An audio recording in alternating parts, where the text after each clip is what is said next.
As the start of the school year and the return to in-person learning approaches, there are some pretty big worries. Some students are getting left behind. Learning loss in the pandemic is a huge concern, and tonight Paula Tutman is exploring how both educators and students plan to overcome it in the next school year.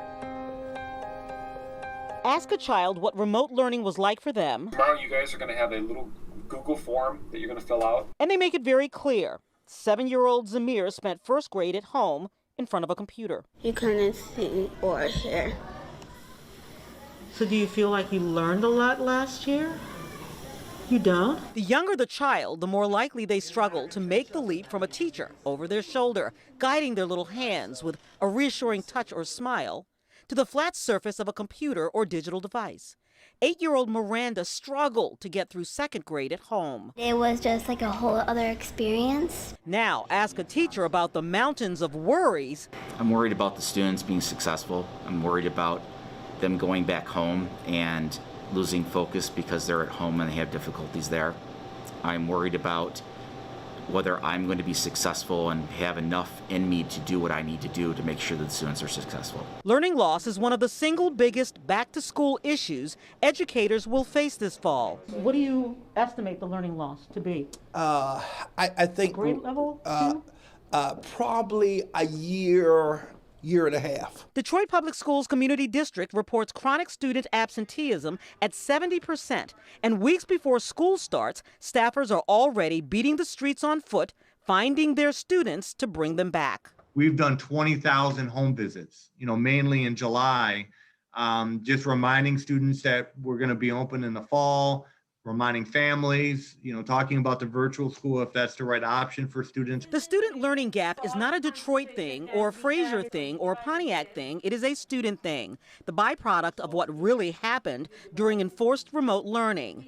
This year, summer schools have seen a boon in attendance as students work to catch up in time to be grade level ready by the start of school. What do we mean by whole solution? Like the water and salt together? A phrase we're hearing over and over from educators is accelerated learning, a process of streamlining learning and cutting to the grade level chase. The goal of accelerated learning is to keep our kids moving and keep them on track, but also to fill in some of those learning gaps that they might have from the loss during the pandemic. It means unboxing the curriculum and for teachers actually working harder, as if they haven't already during the pandemic, but actually reaching deeper to reach the child, not because of what's in a predetermined book, but what the teacher recognizes the child may need growth in based on that textbook used in the span of 2 grade levels. We like to make sure students are reading by 3rd grade so they can pass the MSTEP. So we're not going to go back and teach a lot of 2nd grade standards that they missed. We're going to accelerate those students to the upper 3rd grade standards at going towards 4th grade. The idea that to catch students up includes leapfrogging by amputating some previous learning and revisiting it after the student catches up to grade level.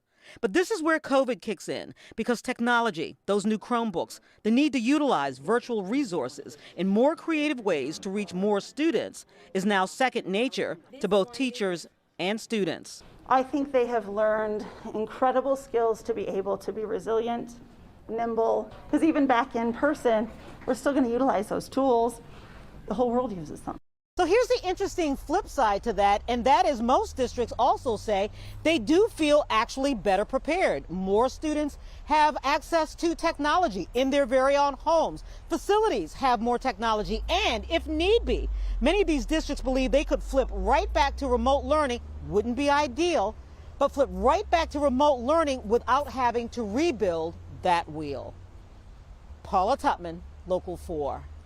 And in a nationwide survey of public schools, K through 12, teachers more than 50% say the pandemic resulted in significant learning loss for students.